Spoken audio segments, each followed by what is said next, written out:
In this video, we're going to talk about how to deal with fractional expressions. There was something I failed to mention in the last problem, that there was a riddle hidden in there. See if you can find it. I completely forgot about that. See if you can find that encrypted riddle. Okay, so in this one, we're going to be talking about how to deal with fractional expressions. So I'm going to go ahead and write an example. We have x over 2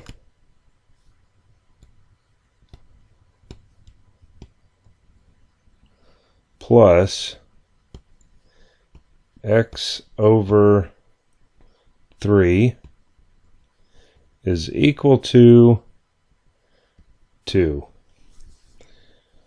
So we've got to somehow eliminate this these fractions. And the way we're going to do it is we're going to find the least common denominator of all the terms in the equation.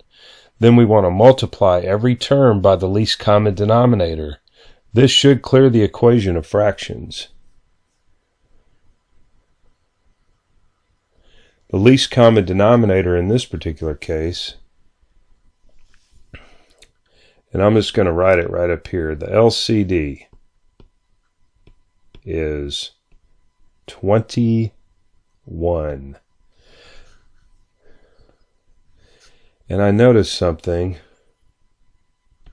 here, that should have been a 7. Okay, we need to write a 7 there for the LCD to be 21. So this is the smallest number that both 7 will go into and 3 will also go into. All right, it's just that simple. Take your 21 now, and we'll go ahead and rewrite the problem. So we want to write the 21 out front. So x over 7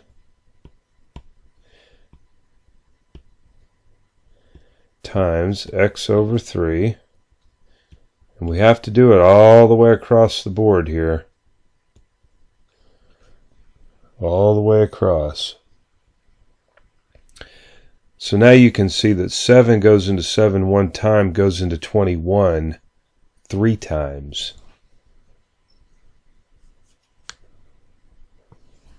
So this becomes 3x plus 3 goes into 3 one time, goes into 21 7 times. So this becomes 7x is equal to, and 21 times 2 is 42.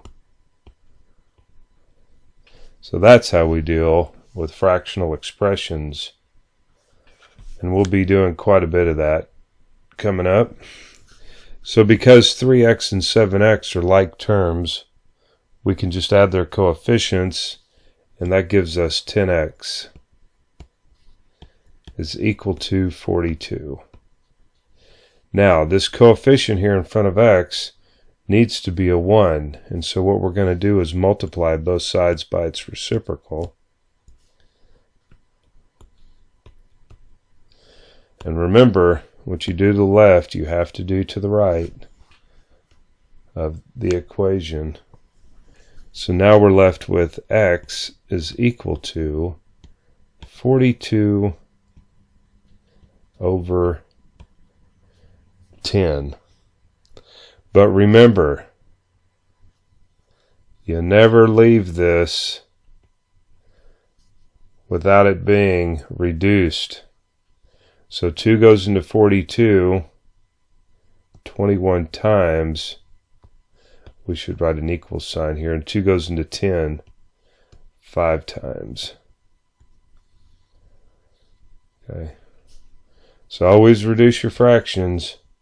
So our solution is 21 over 5. And of course, remember, you should always plug that in and make sure that the left-hand side is going to be equal, in this particular case, to 2. That concludes this video. We'll be working more fractional expressions in the next video.